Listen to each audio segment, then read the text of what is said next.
Hey,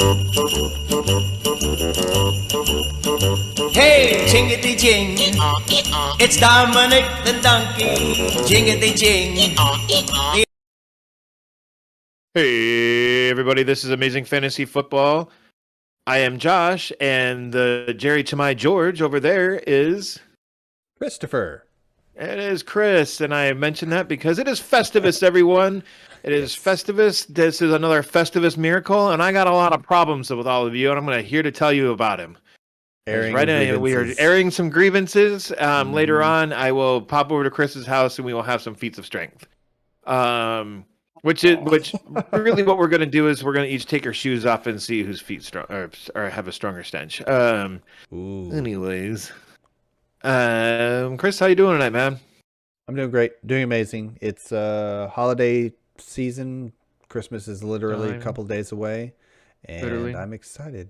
Yeah, I'm happy and got some family, a little bit of family in town. My mother-in-law, and getting a lot of good grandma time in there, and yeah. How about you? Yeah. I am on day 2 of like 13 days off or something like that. That's exciting. Dude, I don't know, man. If there's not snow on the ground, there's something about just like a dull gray Christmas. Like, it's not even really all that cold out. Like, it was almost 50 today. I went for like a 4-mile walk. Wow, y'all hit 50 today? Dang. I think we were over 30, but I don't think we ever got to 50. But yeah, it's supposed to be like almost 60 tomorrow. It's bananas, dude. I need to look at my forecast. That sounds amazing. Yeah, but also incredibly concerning for our global temperature. But yeah, I guess to refresh everybody's memory, we are both Midwesterners at this point. I live in Iowa. He lives in Illinois. It's usually really cold. We live in one of the 4 I states. Four. At this point, we might get through all of December without having like a legit winter. Any of the S words, yeah. There's still February and January, of course, and those can be. I have a theory that monsters. Winter is just not coming earlier. It's just like it starts more in January and then it goes through March. It's kind of the way the last few years have been.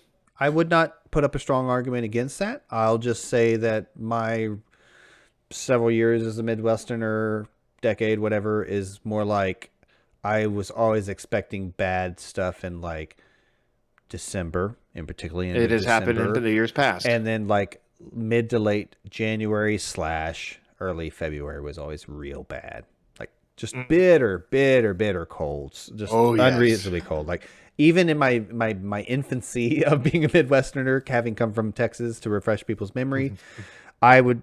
First couple years, and even the folks that I lived around were like, just like, gosh darn it, yeah, whatever they would say. It affects everybody's mood. It gets real bad, and even the folks that have been in it their whole lives. And I was like, oh, this is bad.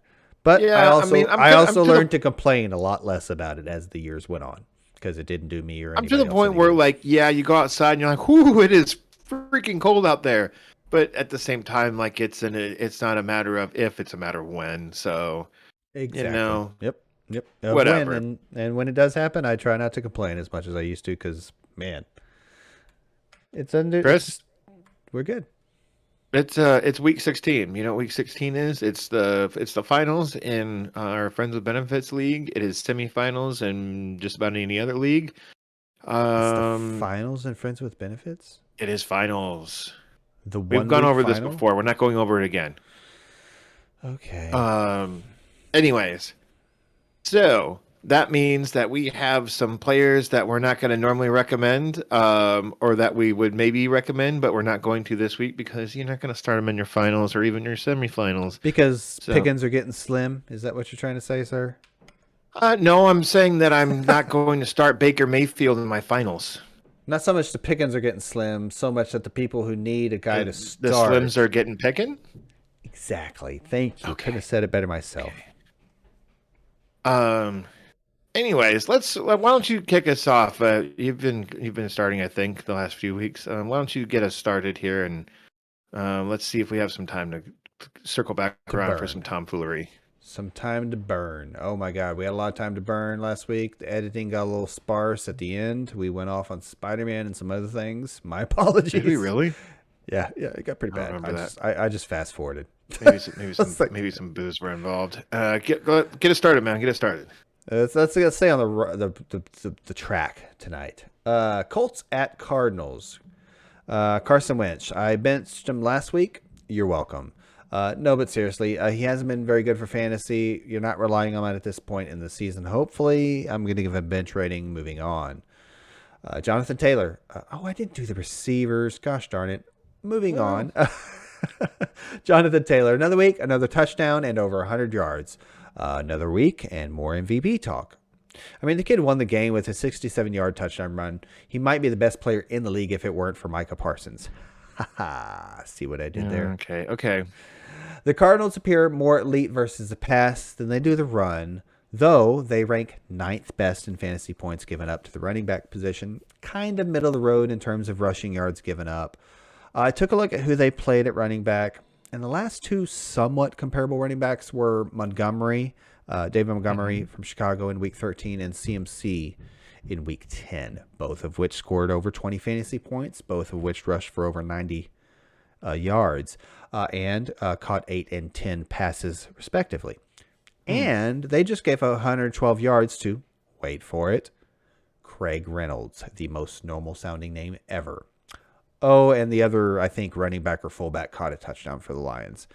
The Cardinals can be beat, and these two teams both need wins for playoff positioning. Should be a great game. I'm going to give 5 stars to my new MVP, Jonathan Taylor.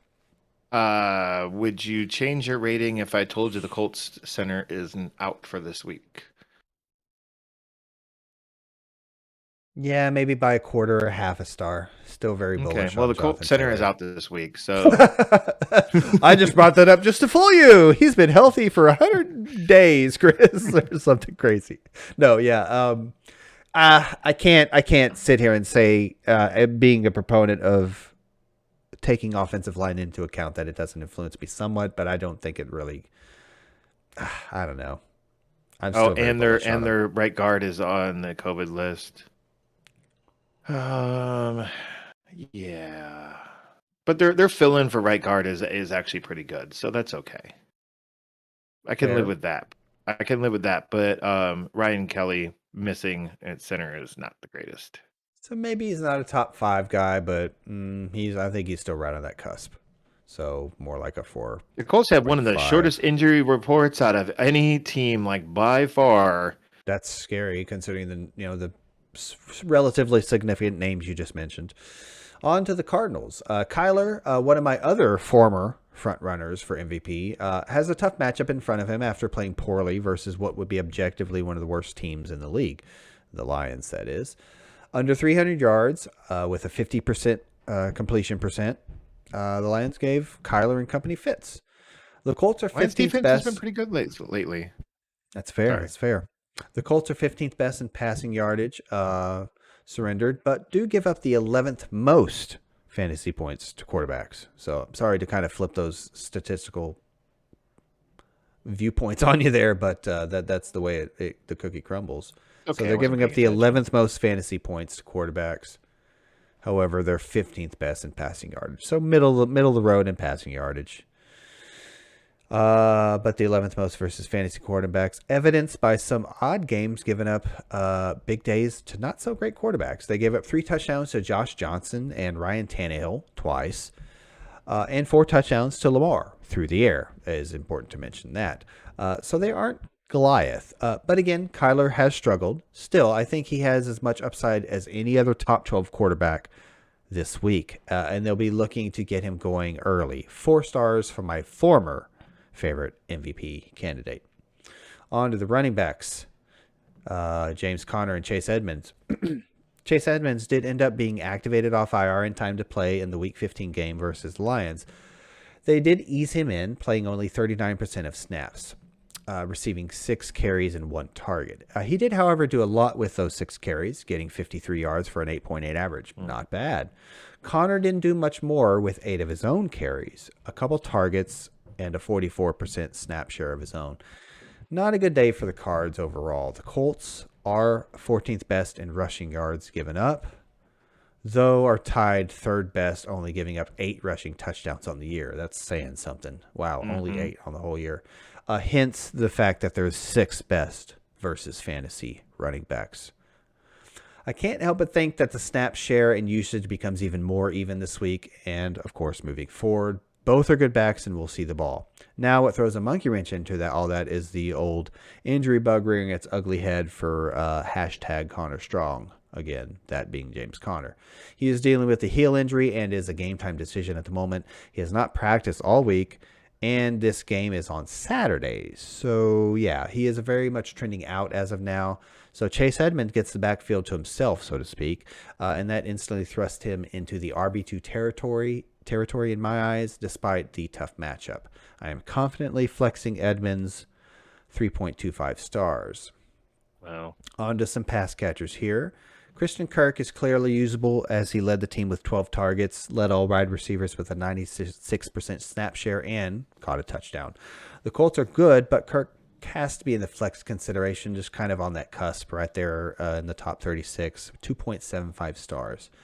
On to Zach Ertz, who was second in targets. Ertz only pulled in 6 of his 11 targets, but I think the Cardinals will be throwing, and you really can't beat a tight end that gets anywhere between 7 and 11 targets week to week with the upside to perhaps score. So I'm going to give him 4 stars and make him a tight end 1 this week. That's it for the Colts at Cardinals. Okay, so my first matchup is the Cleveland Browns at the Green Bay Packers. I somehow did my notes backwards, so let's see if I can't figure this one out here real quick. Like dyslexic backwards, or like just in reverse order? I did him in reverse order. Baker, I'm going to give him 1 star. So if Baker had better weapons to keep up with the Packers, I kind of be more into him this week. But, once again, it's playoff time. You're not starting Baker in the playoffs. On to Nick Chubb here. The Packers are giving up the 7th fewest points per game to RBs. The Ravens are only a couple of spots below the Packers' run D, and Chubb struggled against them. You could say that's maybe more of a product of the division rivalry, them kind of knowing their opponent, the Ravens versus Chubb, that is. I'm not going to say that, though. I think that the Browns' line has been banged up with a bunch of injuries, and it's really starting to affect Chubb. And as I looked just a little bit ago, the Jack Conklin, their right tackle, is out. He's on the injured reserve, and their center may not play too.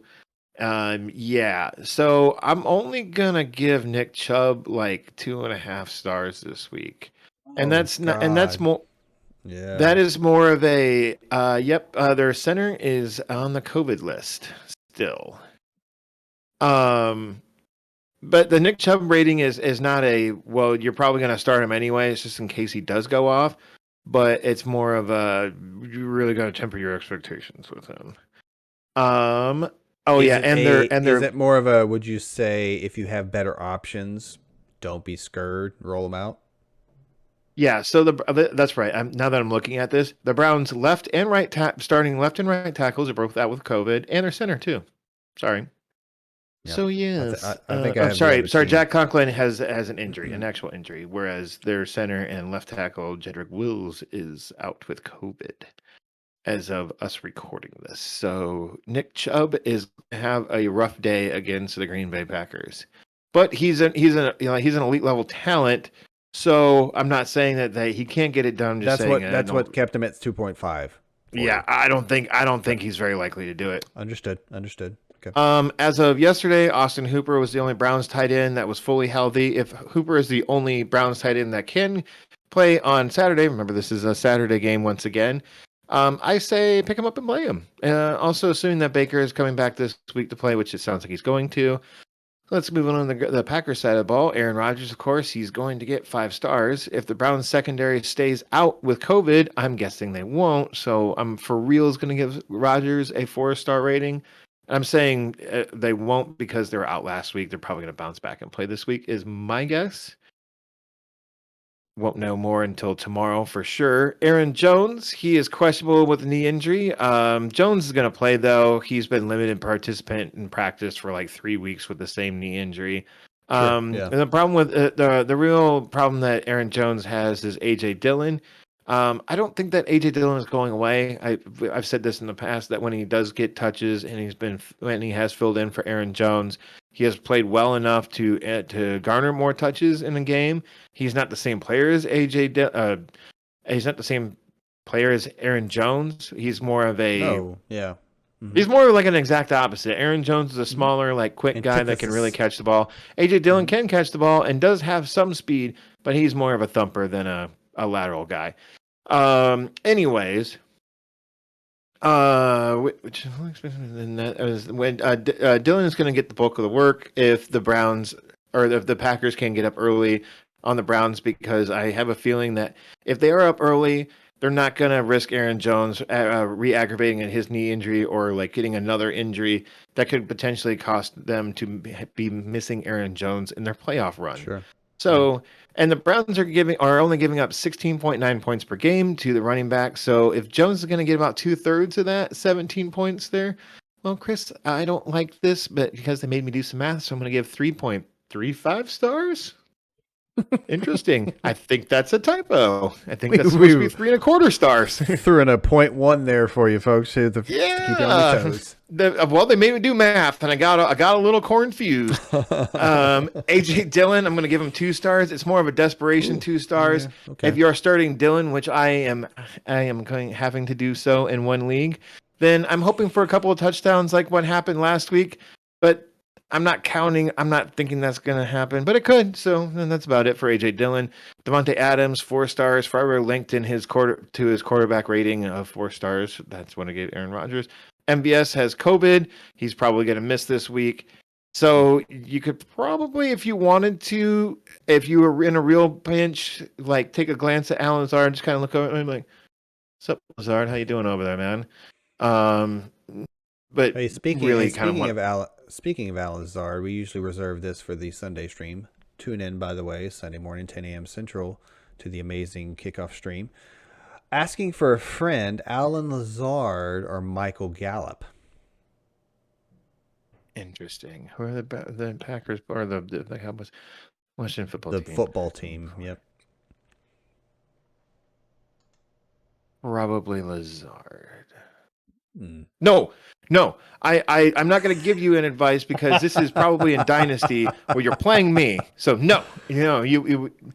If anyone else out there, I would say Lazard, but for Chris, I'm going to say that you should probably pick up like CJ Uzomah and play him instead of Michael Gallup or Alan Lazard.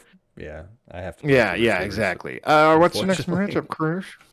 My next matchup is the Rams at Vikings. Matthew Stafford. Yep. Top five play here for Stafford with the Vikings, giving up the 4th most fantasy points to quarterbacks and the 4th most passing yards on the season. 5 stars for Matthew Stafford. No need to beat around the bush there any longer. Play him where you got him. On to the running backs. A little more convoluted here. The Rams were clearly easing Henderson back in, but I firmly believe McVay when he says, and I unquote, I'm just paraphrasing here. He says, if both guys are up and available, he will use them both. He has shown he will go to the hot hand before with C.J. Anderson back when Gurley started hitting the wall. Does anybody remember that? It's about 3 or 4 years ago now. Yeah, for that reason, and because of both Sony's play of late and Henderson's play both before and after the injury, I'll give Sony the nod here. The Vikings are giving up the 6th most rushing yards in the league, so I think there will be room for both backs to produce here, actually. Me too. To stay with the theme, 3.4 stars for Sony, 2.7. Sorry, excuse me, listeners at home. 3.4 stars for Sony, 2.75 for Henderson. Right on. On to Cooper Kupp. C. Stafford, plus the Vikings give up the 2nd most fantasy points to wide receivers. 5 stars for Cooper Kupp. Yep. Real quick. Pop quiz. Who has more yards on the season? That would be rushing versus receiving in this. Does Jonathan Taylor have more rushing yards than Cooper Kupp receiving yards, or is it the exact opposite? Does Cooper Kupp have? These are the number one at their respective positions. Being a Colts fan, has more yards? That you brought it up at all, I'm going to go with Jonathan Taylor has more rushing yards. It is Jonathan Taylor. Wow. Did you know also, just real quick, that if this were a 16 game season like it were last year and years past, that there would probably not be a quarterback that threw for over 5,000 yards this season? Meaning, Brady has yeah. the most No, yards I got you. Yeah, I got you. at 4,348 yards this season. And so if he played this week and next week, and say he threw for only 300 yards in each game, he wouldn't hit 5,000 yards. No quarterback probably would. I think if there's every year, and I think I said as much in my first matchup, he's my new MVP candidate. Now, again, remember, Brady? I'm the one. No, Taylor. Hey Chris, I got this wrong. It was Cooper Kupp. He has 107 more yards than Jonathan Taylor. My bad. Sorry, buddy. I looked at it backwards. I'm sorry. Don't hit me. Yeah, but Kupp's not up for the MVP. No, he hit me. Sorry. Maybe he should be, but I think Stafford's up for MVP more than Kupp is. No offense to the position. Yeah, Kyler Murray gets the Pro Bowl start over Matt Stafford.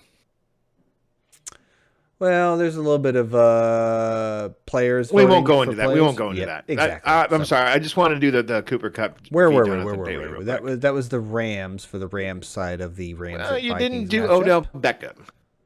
I did not. I'm sorry. Is he going to play? Surely he is. He already had COVID, right?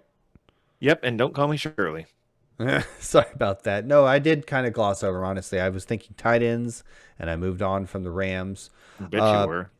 I think as much as I liked Josh Reynolds last week, I like Odell Beckham this week. It's a great Josh Reynolds. Is it Josh Reynolds? Isn't it? Well, he plays in Detroit. He used to play for the Rams. Oh, Van Jefferson. Yeah, that guy. Him. He was pretty good last week in Odell Beckham's absence, right? Wasn't he out? Or is that the week before? Odell Beckham played this week.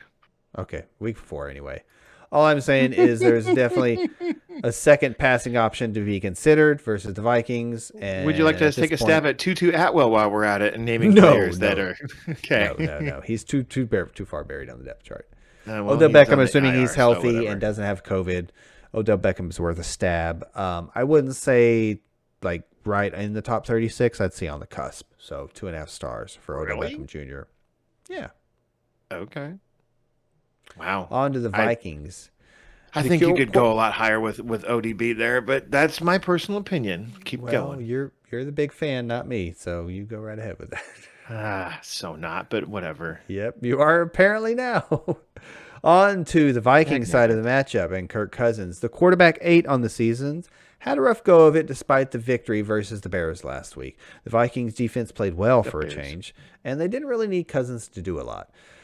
I think with no Dalvin Cook this week, more on that later, the Vikes lean on Cousins' arm a bit more, keeping Cousins barely in the top 12 for me in the playoffs, the fantasy playoffs, that is, this week. 3.75 stars. On to the running backs. As mentioned, Dalvin Cook was just placed on the reserve/COVID list and is out this week since he is unvaccinated and has to miss a minimum of 10 days. Are you Forget fantasy. Dude? What a time to let your team down. Get vaccinated, folks. Help your fellow man out. Seriously. Anyway, we all know Madison is a plug-and-play guy and gets the ball here in this one. This isn't the 2020 Rams defense, and backs can have success as evidenced by a good day from the combo of Rashad Penny and DJ Dallas last week, and an amazing day from James Conner the week before. I think there are teams relying on Madison now, and he should be good to go. I'm going to give him 3.5 stars and get him solidly in our lineup. Just nothing too crazy there.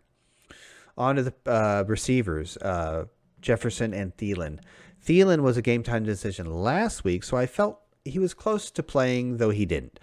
He was limited Wednesday and seems to be trending in as of now. He and Jefferson will be needed if the Vikings expect to keep it close. Thielen was on a touchdown tear, as he likes to do from time to time.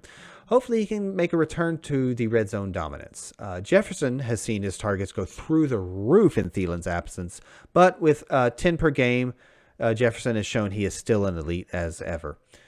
Jalen Ramsey, probably follows Jefferson, but still, don't get cute here. You start Jefferson every week, and Thielen could be good to go to since he should be closer to healthy than not, given he almost went last week. 4 stars for Jefferson and 3 stars for Thielen. And that is your Rams and Vikings. Tyler Conklin. Yep. I'm Nope. just joking. Looked into it. Wasn't worth mentioning. Yeah, exactly. Next up, we got the Detroit Lions at the Atlanta Falcons, two teams I could really care less about, except for one player between the two of them.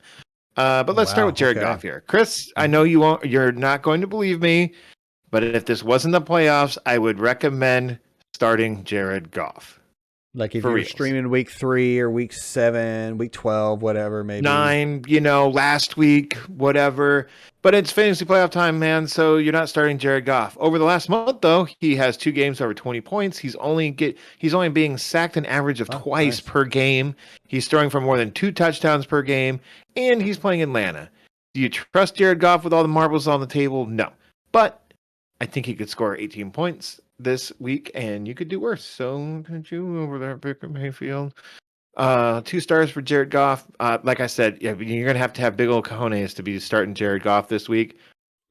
Let me know if you do, because I'd be certainly interested. DeAndre Swift, as of earlier today, he did a limited practice yesterday. Limited practice today. That was Thursday. Let's see if he plays. God, Chris, I really hope he does. I need him so bad. I need him really, really bad. Like my team is terrible. Like this is one of the teams where I'm having to start. I'm having to start AJ Dillon because I'm so like crippled at running back. It's ridiculous.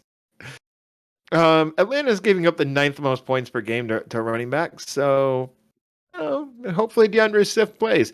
Jamal Williams, he has been removed from the COVID list. Hard to say what Williams' role will be this week. I want to say Skip Williams because even if DeAndre Swift doesn't play, that Craig Ferguson or whatever his name was, that's been filling in for Swift and Jamal Williams. Sorry, Craig Ferguson. It's just funny. Has actually been playing well the last 2 weeks, and Jamal Williams wasn't doing the greatest job filling in for DeAndre Swift when Swift was out earlier in the season. So I'm only going to give, if it's just Jamal Williams and Craig Ferguson there to be back there, I'm going to give Jamal Williams, like, I have 2.5 down, but I'm going to go more of a 2-star. Like, man, you got to be super desperate. I'd rather go AJ Dillon, to be honest.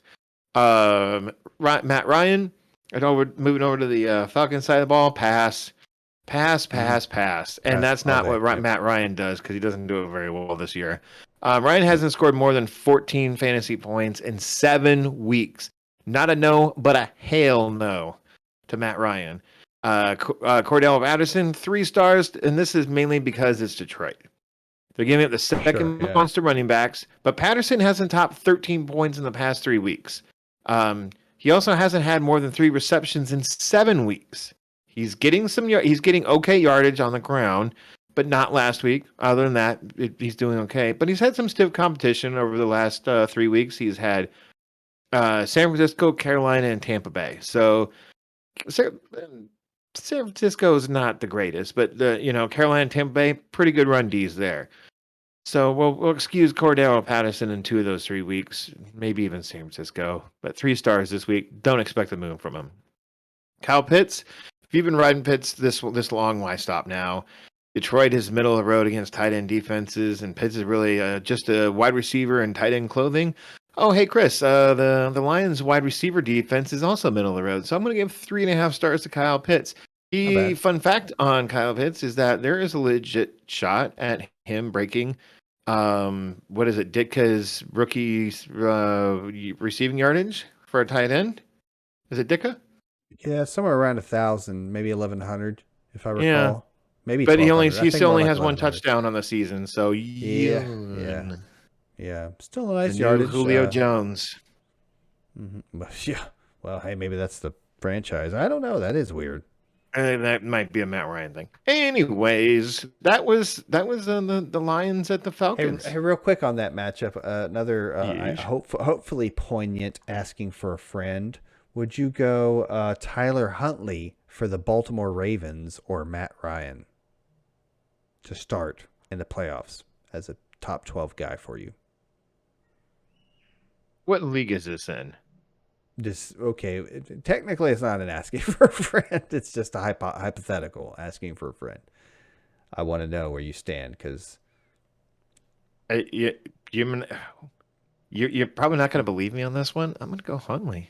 He's been pretty good. No, I do believe you. He's been pretty good. We'll have more on that guy later. Watched him last week for a while, and maybe the week before too. He's pretty good. I wish I would have watched a little more, but my research he's not the athlete that Lamar is. Well, but Lamar's been throwing the ball, though. so nobody's the athlete Lamar is, but he's still pretty decent on the ground, and he's throwing a little better. Huntley's been throwing the ball pretty well, man. Exactly. Guy knows what he's doing so far. Lamar's got to be a little bit. He's got to have a little bit of worry about his job. Just a little. I'm not going that far, but I am on your side. Just a little bit. Just a little. I have that matchup. Chris, what's your next matchup? Because my matchup after your next one is going to be really freaking short. Okay. I mean, really short. I have the Baltimore matchup. For a reminder, we'll get more on Huntley later. On to the Giants at Eagles. This is relatively short, kind of. Let's talk about the Giants real quick. Not a whole lot to talk about here. With Jake Fromm potentially taking over for Mike Glennon, who's thrown 5 picks in 2 games, there's little hope for this offense, including at wide receiver where Sterling Shepard has torn his Achilles and is done for the year. I am bitching all New York Giants this week, except Saquon, based solely off of talent and volume. Although even the volume hasn't been all that great, as he's averaging 57% snap share the last 2 weeks. And of course, on top of all that, he's nursing an ankle injury and was limited Wednesday. I would look elsewhere if you could. Josh, I think it was you. Did you bench Saquon last week? Was that you, right? I did. Yeah, I think you did. Good call. I think I benched him for the season, too. Yeah, well, I'm not going quite that far this week, to be fair. But again, great call last week. I think it was less than 6 fantasy points last week for Saquon. I'll give him a desperate 2.25 stars and bench everyone else on the New York Giants side of this matchup. On to the Eagles. The Eagles offense has been playing better of late, especially the run game. Hurts and company now lead the league in rushing, and Miles Sanders has looked good as of late, with the Giants giving up the 7th most rushing yards in the league and the 9th most fantasy points to the running back position. Miles Sanders is my start of the week and is on running back 1 with 4.25 stars. Now, he was a DNP Wednesday with a new quadriceps injury, but they could just be resting him since they just played Tuesday. Keep an eye on him and tune in Sunday. He was a little banged up in that game too. I don't know. I was kind of drunk when I was watching it. No, yeah, he was absolutely. So keep an eye out. Tune in Sunday for the amazing fantasy football kickoff show, where we will give you injury updates and lineup advice. Jordan Howard is also in consideration, more as an RB4, like a desperation here. Like a throw up in your mouth and click submit lineup. A little bit better than that, but I hear what you're saying. 2.5 stars. I think that's right where I'm at. You could do worse. On to the pass thrower, as it were. Jalen Hurts. Even though the Giants limited Hurts a couple weeks ago when they played each other, I think the Philly offense is hot right now, and he still in that matchup ran 8 times for 77 yards, and that's kind of what we want out of him, right? Is that's ceiling when he goes off on the ground. Hurts is a quarterback 1 for me this week, 4 stars. On to Goddard. I completely am not mentioning any receivers for a reason here with the Philadelphia Eagles. Why would that be, Chris? Is it because they're freaking terrible? You can't trust any other passing options outside of Goddard for the Eagles. Goddard has been great the last 2 games, averaging 7.5 targets and 1 touchdown per.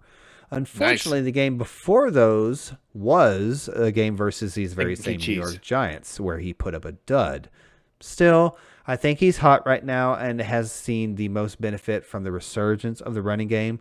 Also, the Giants just gave up a big day to Dalton Schultz, so I think Goddard will have a better day versus the previous day he had against the Giants. He'll see opportunities to make plays in space and red zone looks. 4.25 stars for Dallas Goddard. And that is the Giants at Eagles. Josh, on to your matchup. Then my next one, Chris, is the Jacksonville Jaguars. I'm just going to talk real slow to actually draw it out a little bit. It is the Jacksonville Jaguars at the New York Giants. You see where I'm going with this one? Yeah, I do. James Robinson, 4 stars. Chris, did you know that despite being thrown into Urban Meyer's doghouse and missing a game, James Robinson is the RB17 on the season? Did you know that? Versus the Giants? Wait, versus the Giants? What? Did you say? I think you said Giants. Jaguars. I meant I meant the Jets. Okay, the Jacksonville Jets are at the New York Jaguars. Okay, equally happy. I think I got it right that time. Equally as disappointing as you can see by my Giants matchup that I just finished. Anyway, see, you're adding extra time to this really short matchup. Chris, did you know that James Robinson is the RB17 on the year?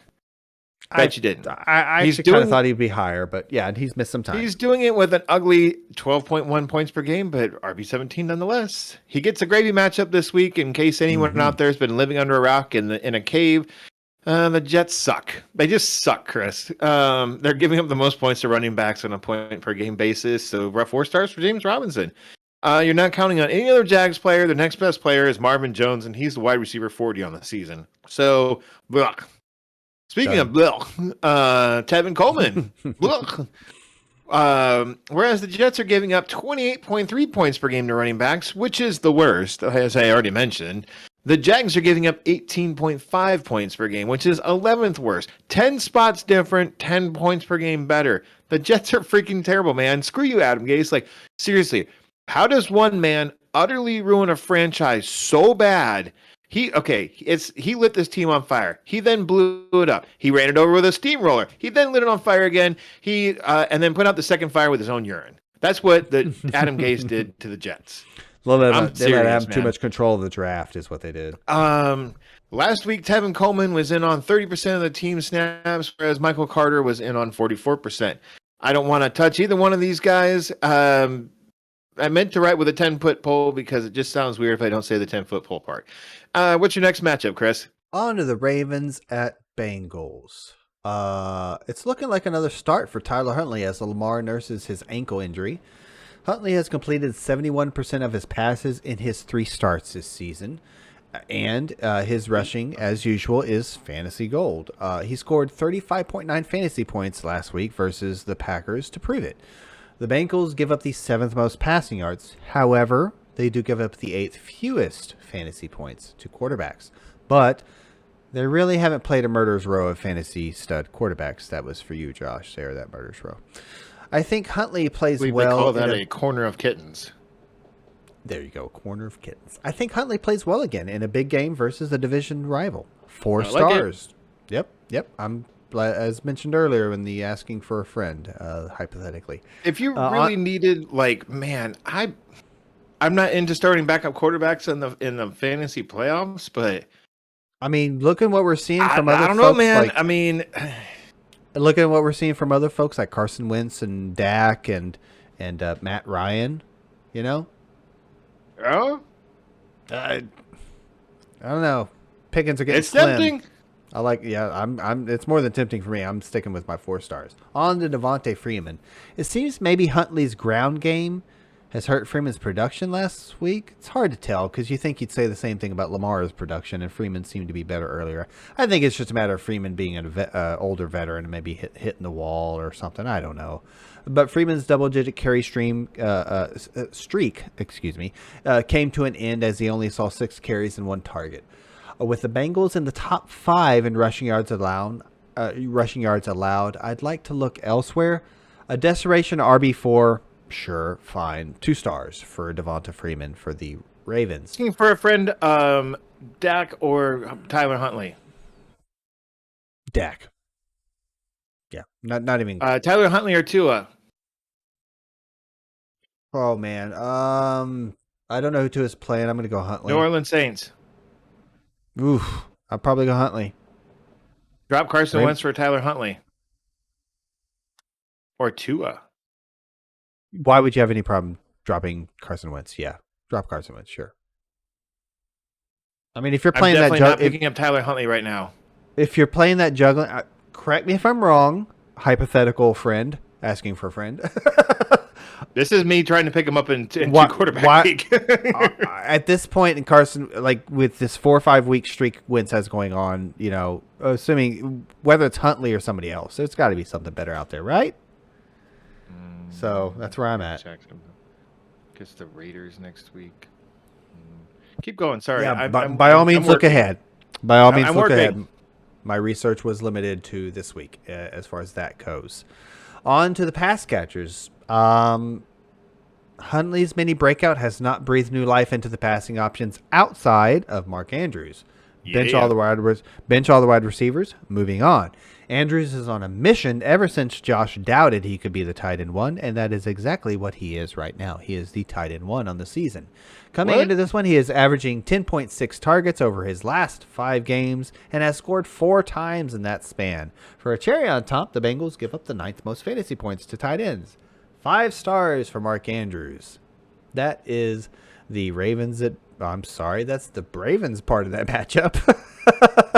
I was gonna say, hey Chris, guess what? Yes. Mark Andrews gonna whoop your butt this week. Yeah, you have him in Dynasty? Mm-hmm. Oh, that's horrible for me. Guess who I have though? Hopefully Jonathan Taylor. No, but that'd be great. No, at tight end specifically. Kittle. Yeah, he's a pretty decent play this week, I'm pretty sure too. Bengals. It's not doing so great for you right now. On to the Bengals part of this matchup. 3.1 points. I think this is a get-right game for Joey Bagels, a.k.a. Joe Burrow. Joey Bagels. He had a great game when he played the Ravens in Week 7, throwing for over 400 yards and 3 touchdowns. And the Ravens are giving up the 2nd most passing yards in the league and the 10th most fantasy points to quarterbacks. 4.25 stars for Joey Bagels. I could probably go further if I wanted, but I'm going to be a little conservative there. On to Joe Mixon. The Ravens have snuck to the top of the rushing yards allowed list, meaning they have given up the least amount of rushing yards in the NFL year to date. We all know Mixon will get his touches, though, and he had a fine day versus the Ravens back in Week 7, scoring once and giving you 11.9 fantasy points. Nothing too crazy, but just fine. You can't replace a guy with this guaranteed touches week in and week out. Furthermore, the Ravens are really struggling with COVID on the defensive side of the ball, so I'm going to give 4 stars to Joe Mixon. On to the last 2 pass catching options I want to talk about. Well, not the last 2. The 2 pass catching options I want to talk about. Both Bengals wideouts had a stinker last week, as did the whole offense, really. I think, as I said with Burrow, it's a get-right game versus a bitter division rival, and the Bengals will need to throw a bit to take and to keep the lead. I give the nod to Jamar Chase here, as he torched the Ravens in Week 7 for 201 yards and an 82-yard bomb touchdown. So I'm going to give 4.25 stars to Chase, 3 for Tiggins, a.k.a. T. Higgins. Yep. I'm going to give him the nod. I think he wants to score here. I think they want him to score. I think he might get loose deep. And that now is your Ravens and Bengals. Okay, Chris, I have one of my lengthier matchups here, and that is the Buffalo Bills at the New England Patriots. Cheers. Let's start with the quarterback here. For the Bills, the last time these two teams met, it was the battle of the Bills versus the Pats D. I will get to the reason why in just a minute. Josh Allen completed 50% of his passes for 145 yards and a touchdown. And if memory serves correct, that it was an extremely windy game. And I'll be getting to the Pats side of the ball here in just a second, so just bear with me here.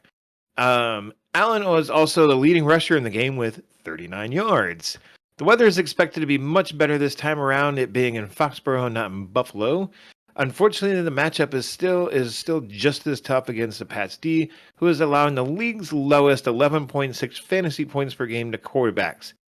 Some of that has been competition, some game script. The last time these two teams met, Carson Wentz last week, playing the Jets twice, playing Atlanta, Houston, not great quarterbacks. Allen could easily come out and have himself a great game here, but don't expect it. In Allen's career versus the Patriots, he's averaging just shy of 200 yards per game, 1.33 touchdowns per game, and averaging an interception per game, too. That is over 6 games in his career. Not so good for Josh Allen, so I'm going to give him only 3 stars. Rough matchup this week. Let's move on to Devin Singletary. I'm going to give him 1 star. That is a no, but a hell no. Thought Allen's per game average versus the Pats is bad. Singletary's is even worse. Last week against a decent Panthers run D, Singletary did manage to rack up 88 yards and a tutty, but it took him 22 carries to do that. And don't expect that this week. The Pats ain't going to let it happen. On to Stephon Diggs. Diggs is probably going to get a very healthy dose of J.C. Jackson in this one. Jackson has quietly slipped under my radar as one of the best corners in the league, like for reals. He's good. He's really good. I'm not expecting the world from Allen this week, and therefore it makes it really hard to get on board with Diggs. He hasn't topped 75 yards in 5 weeks, and he has only done so twice since the Bills' Week 7 bye. That is Stephon Diggs. I believe that makes him touchdown dependent, Chris. I believe it does. If you're in a full PPR, though, Diggs is getting receptions, averaging over 5 receptions per game. But without the yardage to go with those 5 receptions, I'm really having a hard time getting on board this Diggs train here. And I cannot dig it. So I'm going to give You him are very 2.5 stars. anti-Bills this week. I have 2 quick questions. I'm not done yet. I'm going to get to Knox first. Okay, then after that. Then after that, yep. Because that was one 2 of the stars for questions. Dawson Knox. Oh, look at this. What the F? The Patriots have a great defense against tight ends too. Yay! Look, if you have Knox, you're probably not going to start. I mean, what him, other options? Or you're probably not going to bench. Exactly. Wait. If you're probably not going to bench him, I mean, because you probably don't have another marquee player over Dawson Knox. But I mean, you might want to think about scraping the bottom of the barrel for tight end this week. Cole Kmet, anyone? Dawson Knox, 2 stars. Would you like to have your questions answered now, or would you like to wait? Let me finish. 2 questions. The first one, which will go right into your Patriots side of the matchup, and the second of which is, sorry. So I'll go with that one first. Dawson Knox or the Patriots tight end Hunter Henry. You can wait to answer. You can wait to answer with that a one. higher rating, so I will go with Hunter Henry. There you go. I kind of thought that. Okay, Josh Allen or Tyler Huntley for the Ravens. Probably Josh SOB. Huh? It's probably Josh Allen. All right. So our ratings are off as far as us being on the same page, but that's fair. That's fair. And it's mainly more name recognition on Josh Allen, and I'm also a coward. You gave him 3 stars, though. You gave him 3. He's not even you can't even start him in a single quarterback league. I'm saying you probably shouldn't. But you would. Okay, well, I'm saying quarterback. Tyler Huntley, I'm also picking up for a super flex quarterback. Completely different conversation. Absolutely, don't get me wrong. All I'm saying is I'm calling Tyler Huntley quarterback 1 this week. Therefore, I'm also calling Josh. I'm not quarterback 1. I don't know if I would personally go that high, but I did like your call on it. You didn't hate my take. Fair. Let's move on. Go ahead. Okay, let's move on to McCorkle Jones here. You're not starting Mac. I just wanted to throw this little tidbit out of info about the last time these 2 teams met. Chris, do you remember what his stat line was in the what happened 3 weeks ago? Yeah, Mac Jones. Oh, he completed 2 out of 3 passes for 19 yards. I was gonna say it was the game where he threw like no passes. He's gonna have more attempts this week. It's destined to happen. But you know what? The Patriots are going to be in the playoffs, and we're all going to hate it. Anyways, let's move on to Damian Harris. He was knocked out of the game last week against the Colts, but he practiced yesterday, so barring some sort of weird setback, he should be good to go. Once again, checking on the Sunday stream, yada yada. We've already plugged it a couple times. Here on YouTube. The Bills started out the season with a fairly solid rushing defense, but they've been getting gouged by some good backs. Harris ripped them for over 100 and a tutty the last time the teams met. Jonathan Taylor went Super Saiyan on him. Lenny Fournette had over a hundo and a tutty as well. I like Harris again this week, and I'm probably too low with this 3 3/4 stars. And I guess that's mainly what I have written down after that is mainly because of Ramondre Stevenson eating to Harris's workload just enough to lower Harris's rating. For sure. I'm not recommending you start Ramondre Stevenson. I'm just saying that he will be there and he will exist to cut into Damian Harris's workload because for some reason, Bill Belichick doesn't like Damian Harris that much. He should be more in love with him than he is, and for whatever reason he's not. On to Hunter Henry. I said Hunter Henry over Dawson Knox, and I gave him 3 stars, whereas I gave Dawson Knox 2. I liked Hunter Henry for a touchdown last week, and I think he had 2, and yep, I'm right. I'm not as high on him this week, but throw him into the tight end dart throw category. He could easily get another touchdown. He is Mac Jones's one of Mac Jones's like red zone targets that he really loves, and he kind of likes him in throughout the entire field too. So there's that. I know you hate my Bills call, but they are not very good against the Patriots. So yeah. I hope you're wrong. Next, me. I'm next, right? That's me. I'm Mr. Next. On to the Buccaneers at Panthers. Tom Brady. The Panthers are still a great defense, and Brady isn't in for a walk in the park.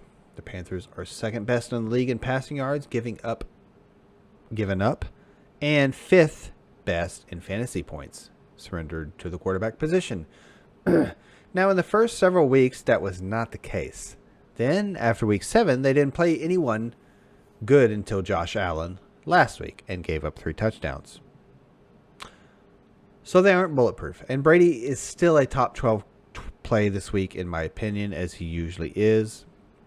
Unfortunately, it looks like he will be missing some of his weapons. More on that in a second.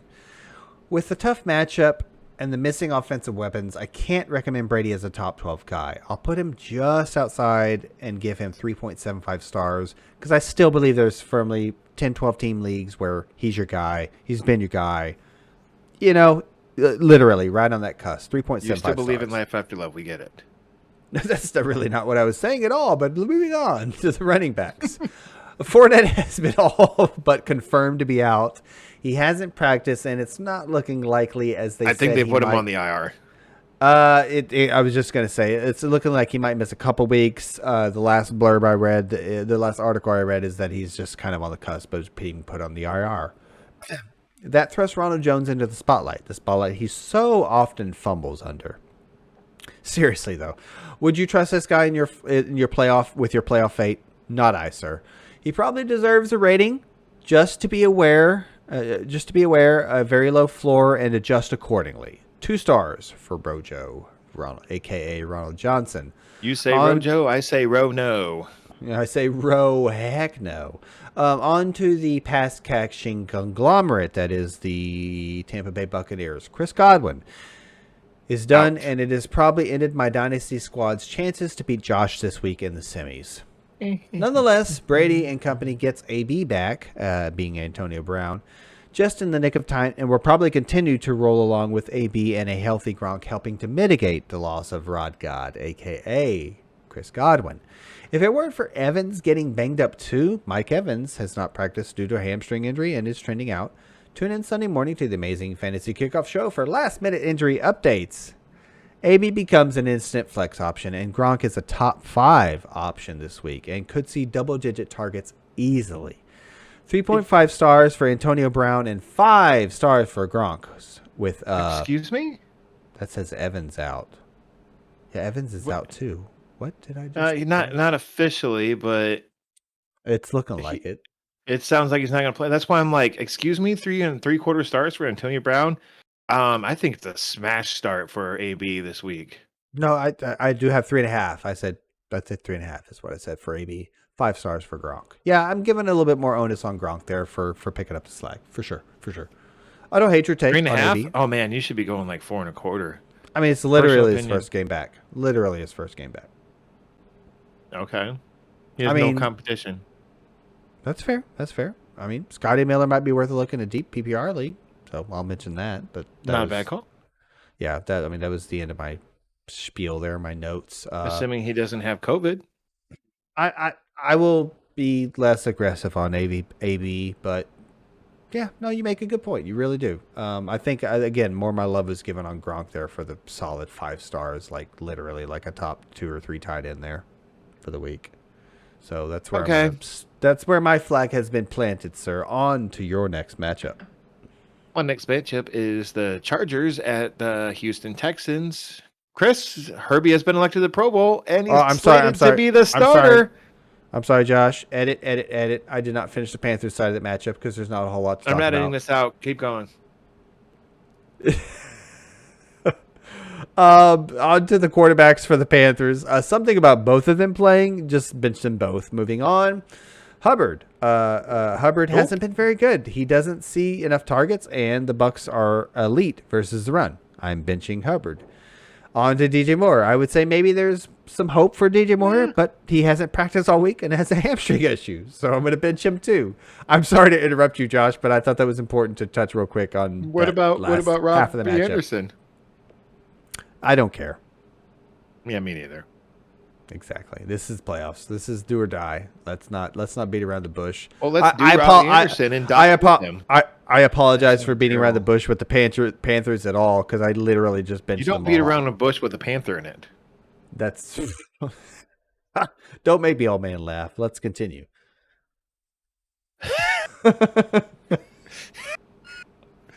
All right, Chris. So, like I already mentioned, until you interrupted me with your "I don't care about the Carolina Panthers" take. Justin Herbert has been named the Pro Bowl starter. That is a big screw you to Patrick Mahomes and somehow Lamar Jackson. What? I mean, Lamar Jackson hasn't been very good this year, and he's currently injured. What about like Josh Allen or Joey Bagels or I don't know. I don't know, man. I feel like Lamar Jackson does not belong on the Pro Bowl team. But if you think about the AFC quarterbacks, none of them are really all that good. He belongs there more than Joey Bagels does, as far as stats go. What? No. Yep. As far as stats go. Anyways, here's what I do know is that the Texans D hasn't been a dumpster fire this season. Their passing D has not been a dumpster fire. Russ did a little cooking last week against the Houston D. So I expect Herbie to do the same. 5 stars for Justin Herbert. Austin Eckler played last week, but did he really? Did he? He was in on 34% of the team snaps, while Justin Jackson was in on 54%. Eckler did not touch, out-touch. Eckler did out-touch Justin Jackson, but Eckler has COVID. So yeah, how about that Justin Jackson feller? Last week he gained. Can you see in the point in my notes where I just discovered that Austin Eckler had COVID? Are you serious? I am discovering right along here with you, sir. Go right ahead. Oh no, I found this out earlier today. I'm like, oh, he's got COVID. Never mind. Let's move on to Justin Jackson. Last week he gained 86 yards in the ground, and he caught his only target for 13 yards. I kind of expect the same to get. This game to get moved, so I'll say why in a second, but until it does, the Texans are giving up 22.4 points per game to opposing backs. That's 5th worst. I tried for Justin Jackson this week and I missed. This is a quick side note here to the folks here, a little PSA. Make sure you reserve some fab for the end of the season. I shot my fab wad, and that sounds terrible. I shot my fab wad. I said it again. I spent all of my fab, there we go, earlier this year, like a couple of weeks ago. So make sure that you have saved some for the end of the year, kids. 4 stars this week for J-Jax. On to Keenan Allen, 4 stars. Keenan Allen is still a target monster, and he's in your starting lineup he's in your starting lineup with an average Texans secondary in the docket this week. Can you tell I'm having problems reading my notes? Mike Williams, he's getting 2 stars. Really, you're going to look out. You need to look elsewhere. Even if you're a huge underdog in your matchup this week, do you really want to lean on Mike Williams? I'd rather not. I'd rather go like Chase Claypool over Mike Williams, or maybe DeAndre Carter for the football team over Mike Williams, or any Cincy wide receiver that including Tyler Boyd over Mike Williams. Damian Harris, anyone? Yes, please. Sonny Michel. Oh, yeah. KJ Osborne? Why not? Mike Williams? Why no? Let's move on to Brandon Cooks. He's got COVID, so never freaking mind. Houston running backs, I say no. When did next Cooks happen? Oh, my God. It's just too much. It's just too much, Josh. It's coming on too fast. I'm sorry. Wait, before you go. Here's why I think this game is going to get moved to Monday or Tuesday. The Texans currently have 18 players on the COVID list. And that's why I think, and I'm actually hoping this game gets moved because I want to see Herbie in action again. I haven't really watched him at all this year. So having said that, okay, maybe this is a moot point. Let me finish my statement real quick because it's very brief. If you're an Austin Eckler fantasy manager and you hope the game gets moved, like, do you keep him in your lineup until you get confirmation he will miss? Because it's a Sunday game. And if you have Justin Jackson, like, you're gravy, right? Like, you just wait and see. And then you play Justin Jackson if Eckler doesn't go. If Eckler does go on Tuesday, because it almost has to be Tuesday for Eckler to go, right? Are me and you both on the same wavelength there? I don't remember. I think it was just earlier today he was put on the list. Yesterday. That's what I'm saying. Exactly. He has to. Okay, I guess I'm assuming he's vaccinated. I have no idea if he is. Just Even if he is vaccinated, that's a quick turnaround. You know what I'm saying? Yeah, and so I don't here's think my thing. I don't think Here's he what you plays. do: you put if you have J-Jacks on your bench, you swap them out for Austin Eckler because, like last week, you don't really know how much Austin Eckler is really going to play. Like I was going down a rabbit hole of Justin Jackson over Austin Eckler, anyways, Because he legit has COVID. of his what? No, because of his because of his legit injury that he has outside of having COVID. Oh, all right, okay. Which no, I thank believe you it was an ankle injury. So. Yeah, and if the Chargers get up big on the Chargers get up big on the Texans, though, why are they going to keep rolling hurt Eckler out there? That's a good point. And why not Justin Jackson? That's a good point. Like honestly, I'm beating you to death on this because it absolutely matters in our dynasty matchup, but it's also really good advice. Wait, you have Justin Jackson too? I hate you. Yes, of course I do, because I'm not a fool. And it's dynasty, folks. It's different. It's a deep roster. Let's not get convoluted. It's a dynasty squad. This is how it rolls. I still think it was very important to listeners and viewers at home because I think you should start Javian Hawkins instead. yeah. Going just back to prove a point. Go back to that well of fantasy goodness. Yeah, terribleness. Yep. Exactly. Okay, so it's my turn, sir. Mm-hmm. By the way, George Kittle still has 3.1 points. I'm not going to win. We could have started the show with we all know I'm not going to win. We all know I'm not going to win. I don't think I'm going to win. I believe to the heart of my soul that I'm not going to win that matchup. Okay. On to the Broncos at Raiders, and I have 2 matchups left. Yep. Broncos at Raiders. The Broncos side of the ball is going to be real brief. I'm not going to lie to you because it is just the running backs. Williams and Gordon. I overvalued Williams a little too much last week since both backs were under double-digit fantasy points. Williams, however, did have a much better day on the ground, averaging 4.8 yards per carry and catching all 4 of his targets. I thought Williams scored like 10 points last week. Maybe in a full PPR. More like 8 PPR. Or like 8 in a half PPR. Okay. Both backs had similar mediocre days when these two teams met in week 6 also, so it didn't give a lot of clarity there. I still give the nod to Williams here since he has shown playmaking ability week in and week out. Even if he only scored 8 or 10 fantasy points, he still makes big plays. This is one of those juicy matchups where I believe both backs can have success. The Raiders are giving it up on the ground. They're giving up the 8th most rushing last week.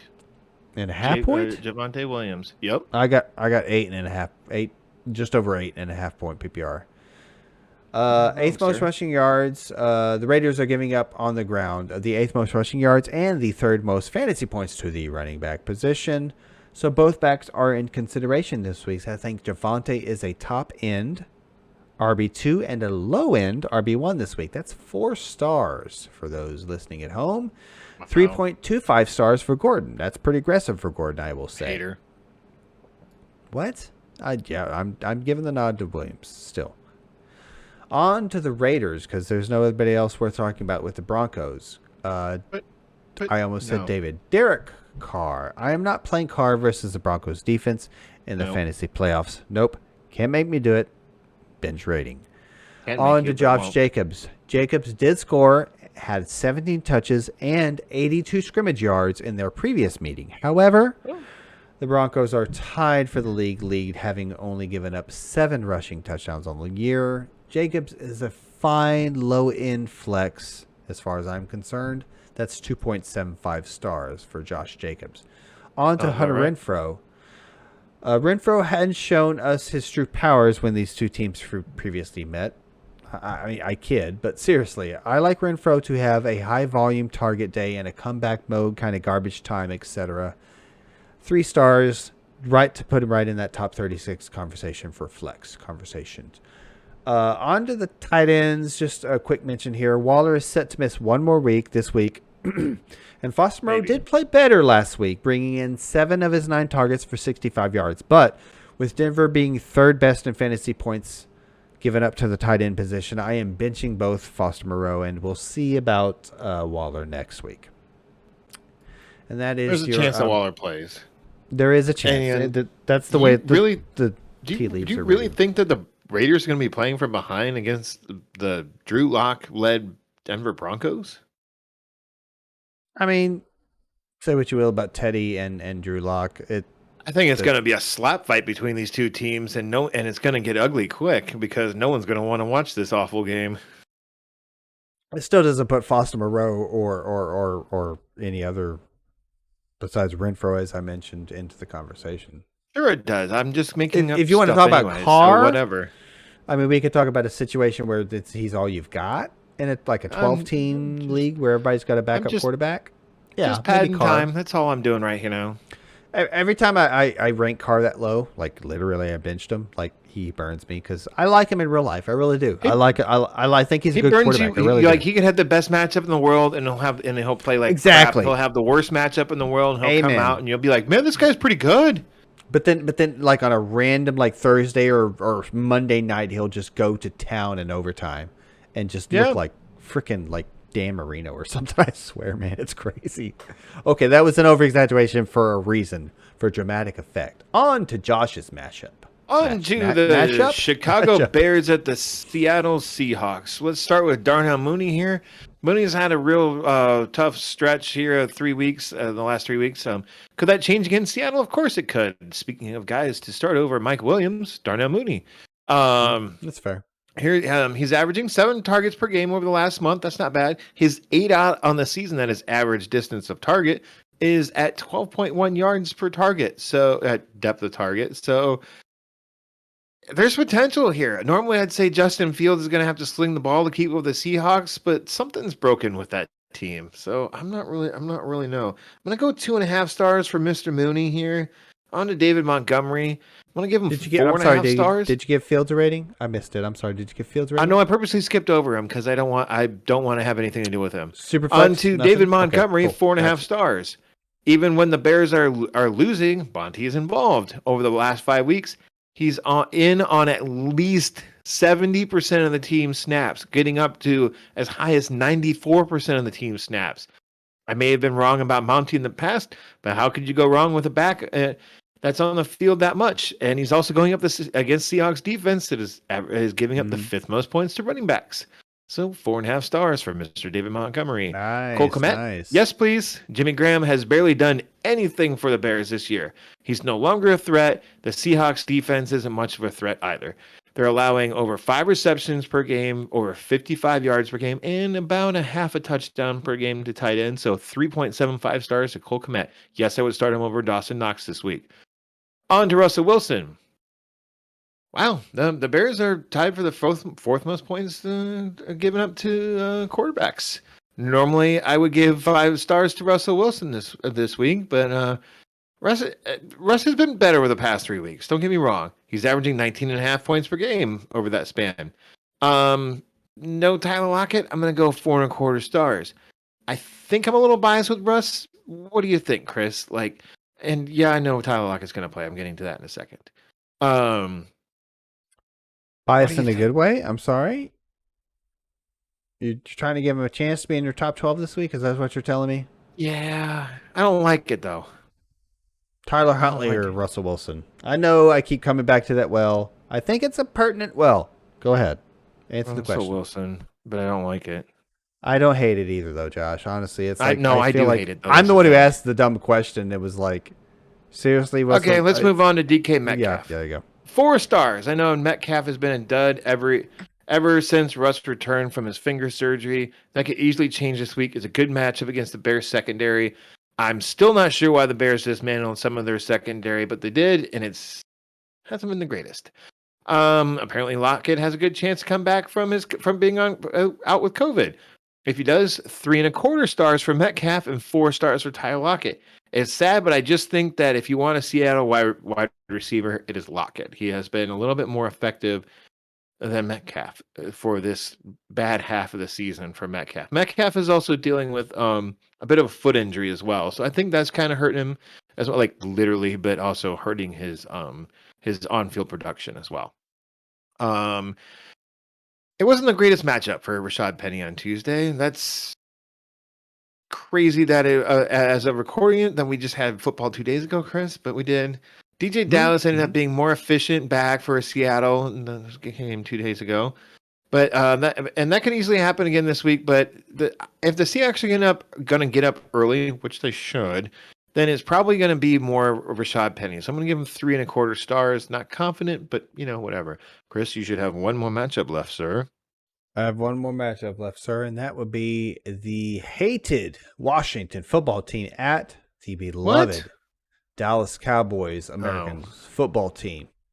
On to the much anticipated Tyler Huntley. He returns off the COVID list just in time to play an elite. I'm sorry. That's Taylor Hindquarters. Returns off the COVID list just in time to play an elite defense. Dallas is tied for the league lead with 31 takeaways. 10th best in passing yardage surrendered and 7th best in fantasy points given up to the quarterback position. Micah Parsons should be Rookie of the Year and Defensive Player of the Year. I am benching Taylor Heineke for those reasons. You mean Tatum Heineken. Okay, gotcha. Yep. On to Antonio Gibson. He has a toe injury on a short week, hasn't practiced, and is up again versus an elite defense. However, Dallas is 8th worst, giving up 4.5 yards per carry. However, Dallas is 2nd best in fantasy points given up to the running back position. Again, that's 2nd best in fantasy points given up to the running back position. I just don't think Gibson will be able to go here because of the injuries mentioned. If he does, on one hand, he's injured for a while. That's fair. If he does go, on one hand, he is seeing elite volume. On the other hand, it's a good defense, and Gibson has been inefficient lately. I'm going to give 2.5 stars if he goes, but I don't think he will. On to McLaren. You haven't been able to play Scary Terry lately, and this week is because he's on the IR. No, he was putting up some points. Not in the last couple of weeks. Okay, well, then I guess I glossed over that. His quarterback situation coupled with the matchup, I am benching him as much as it pains me to do so. It probably hurts him more. Yeah. On to the Cowboys. The football team is giving up the 3rd most passing yards on the season and the most fantasy points to the quarterback position. I think both Dak and the pass game, along with the 2 running backs, can get it going here versus this underperforming Washington defense. I'm going to give 4.25 stars to Dak this week, getting him solidly in the top 12 and starting him. On to the running backs, both Zeke and Pollard. Pollard was limited Wednesday, but to be expected, but seems to be getting healthier along with Zeke.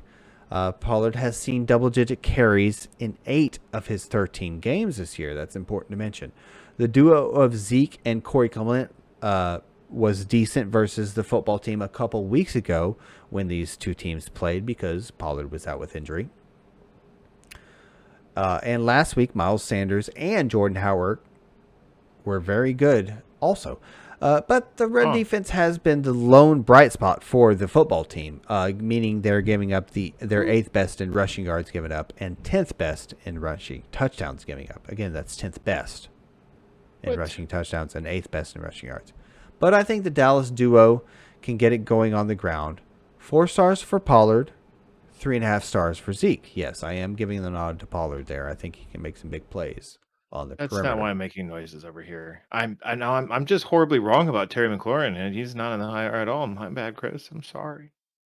Don't hit me again. Thank you for mentioning. I didn't do anything. You hit me before. It hurt. On to the, I'll just call it the conglomerate of pass catching options for the Dallas Cowboys. CD led the team in targets last week, but Schultz caught the lone passing touchdown. The Cowboys' more conservative approach on offense, be it from performing badly on offense or a defense that's really taken the pressure off the offense for the Dallas Cowboys.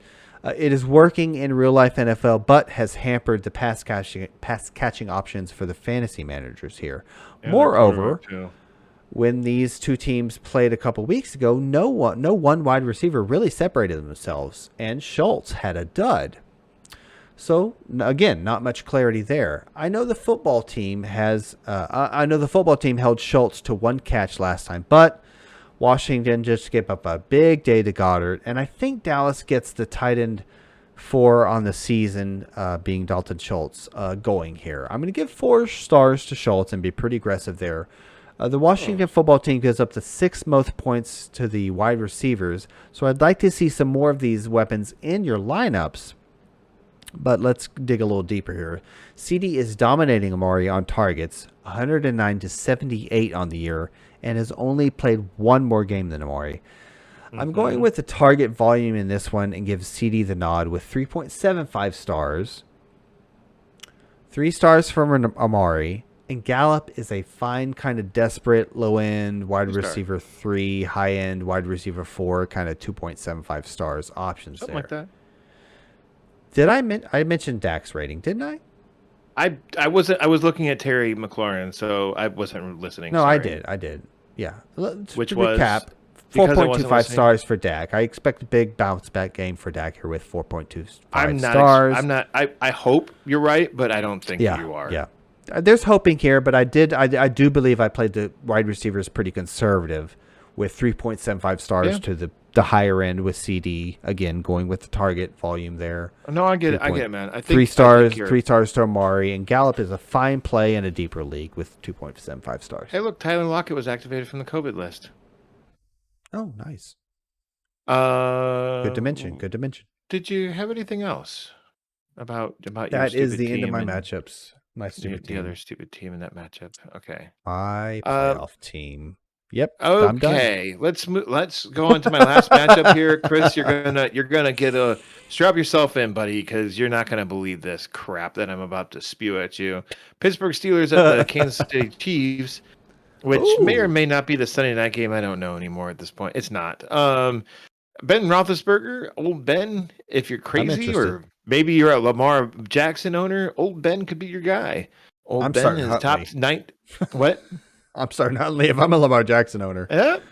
Old Ben has topped 19 points 3 times for the past 5 weeks, and probably should have last week too. But the game script got a little wonky, and they I saw that the Steelers only ran like 40 plays last week, which is incredibly low in this day and age. Maybe it was like 45. It was some incredibly low number last week. KC is giving up the 4th most points per game to quarterbacks. I'm just saying, old Ben. Najee Harris, 4.25 stars. It should be more. It really should. The Chiefs are giving up over 140 total yards per game to running backs. That is by land and sea or air. Running backs don't go through the water. No. They just haven't been giving up that many touchdowns in the season to the position. As I've said recently, the Steelers' poor offensive line is really not doing Najee any favors, but I think he can maybe thrive this week. So 4.25 stars for Najee Harris. On to Deontay Johnson. Casey's corners have been playing well as of late. Chris, did you know that Casey owns PFF's number 3, 6, 24th, and 57th best cornerbacks? Which is Rashad Fenton, Mike Hughes of all people, Charvarius Ward, and L'Jarius Sneed, respectively. Mike Hughes was like a 2nd-round pick by the Vikings like 4 years ago or whatever. Mm-hmm. He's like their slot guy, but still, that is impressive. Fenton and Hughes should be the ones covering Johnson, which doesn't exactly bode well for him, but he's a target monster, so I'll go 3.5 stars. And I'm going to give Chase Claypool a why not 3-star rating. Let's move on to the Chiefs here. This is not good. Tyreek Hill and Travis Kelce are both on the COVID list. Probably not going to play. Hey, remember that dynasty matchup we mentioned like multiple times in the show? Yeah, I guess who my starting quarterback is. Patrick Mahomes. Yeah. Patrick Mahomes says he is confident in Josh Gordon if Hill and Kelce are out this week. That means he's going to suck. I don't remember the last time these two were both missed the same game. I love the logic there. Because he said so, he's going to suck. No, I seriously, I'm on your side. I'm laughing, but I'm on your side. Josh Gordon hasn't done anything since like the year 2011. I know, sure, of course. Yeah, exactly, yeah. I'm exaggerating by that, but it's been a long time. And maybe he's going to have a good week this week. I mean, the Steelers secondary isn't exactly the greatest. I just don't think so. I mean, are you going to go to war with Josh Gordon? No, you're not. Sorry. I think this I would think normally be a 4-star matchup for Patrick Mahomes, who has been getting better as of late, but without his top two weapons, I mean, you're probably starting him out of necessity, but I don't like it. I don't like it one bit, Chris. Yeah. CEH, blah, blah. He's so pedestrian. And maybe you have to start CEH. That's fine. Am I? Sorry, It's 2.5 stars for Patrick Mahomes. If I didn't say that, I was going to come back am I to it being because too I was low like on Mahomes here? Like, am I just? Well, let me rewind a little bit real quick. I think the big piece of information is the Mahomes rating, aside from, of course, eliminating Hill. Not aside, because of eliminating Hill and Kelsey. Really? Wow, Yeah. that makes my Andrews take that much better. Anyway, that's really. I mean, frustrating. Kelsey hasn't missed a game in I don't know how many years, man. And I mean, this sends ripples across the fantasy playoffs, and I have no other excuse, reason, or opinion other than like just COVID, man. What else? What can we do? It's hitting at the wrong time of year for fantasy players. Exactly. But you know what? Hey, man, Omicron's I purposely left that blank there so I didn't have to edit it out. Fair. Okay. Was kind of path listening. Sorry. Just anyway. No, I don't know, man. I mean, it's a real bummer. And the thing that I did in a couple of leagues yesterday or today, I don't remember which, is I kind of scoured the waiver wire and in those leagues, and I just went and was kind of looking for backups to backups. Like Chiefs I thought players, about in Dynasty, I went ahead and tried to, and I have a bid in for Wayne Gallman, just in case Madison can't go. Oh, you know, the Vikings now. Yeah. Wow. I think like stuff like that. Like I'm going through, and perfect thing. If you have roster spots to burn, which you should at this time of year, like if you have bench spots to burn at this time of year, which you should, go through and pick up third string running backs, second string wide receivers, because the guys in front of them come Saturday or Sunday might be out, and you might have a very startable fantasy asset. And you know what? Big picture, like for fantasy sake, all teams, all leagues, like let's hope things kind of calm down, but also let's hope the league loosens restrictions just a bit. I'm not a doctor. They actually need to go the other way around, but that's... No, I'm not talking about this year. I'm talking about next year and or moving forward, 2023, etc. Like, just let's hope this isn't such a burden at this time of year. I don't mean to be a downer. Let's move on. Move on to what? We're done. We're done? Is that the show, Joshua? Yes, it is. And the name is Josh. Oh, come on. I like good full names. Well, folks, tune in to this very channel right here this Sunday. I think is that after Christmas?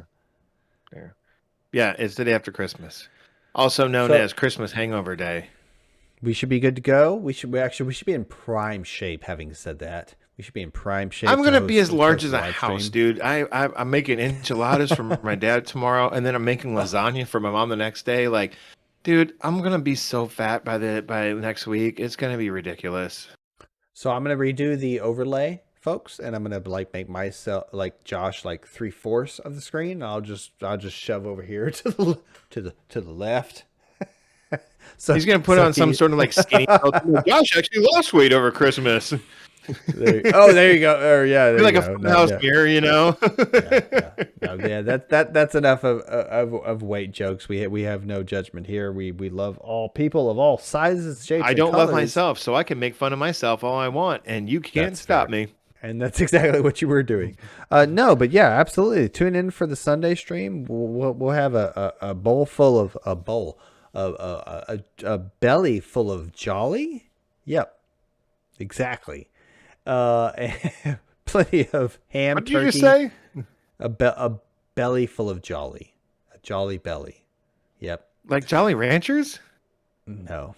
Chris, what's your favorite flavor of Jolly Rancher? I don't have one. I don't ever eat those. What? I don't eat candy very much. And when I do eat candy, it's usually like Snickers and Twix and stuff with chocolate in it. I don't normally eat candy, but when I do, it's a I'm not Snickers even the or a biggest chocolate Twix. guy around. Like, I'm not a big candy guy. I'd rather have cookie or cake. Easily. I'd rather have a bag of chips. That's just me. If I want something savory, yes, but not really. I'm going to go savory over sweet just about any day of the week. Well, I haven't had dinner, so on that note. On that note, everyone, have a happy holidays. Merry Christmas, everybody. Good luck in your fantasy games this week. Remember, there are Saturday games. Get those players out of your flex position if you can help avoid that sort of thing. Debacle. You know what? I'll learn how to say goodbye at some point in my life. I suck at it in real life too. I'll say goodbye to you like 5 times before I actually leave. Goodbye, everybody.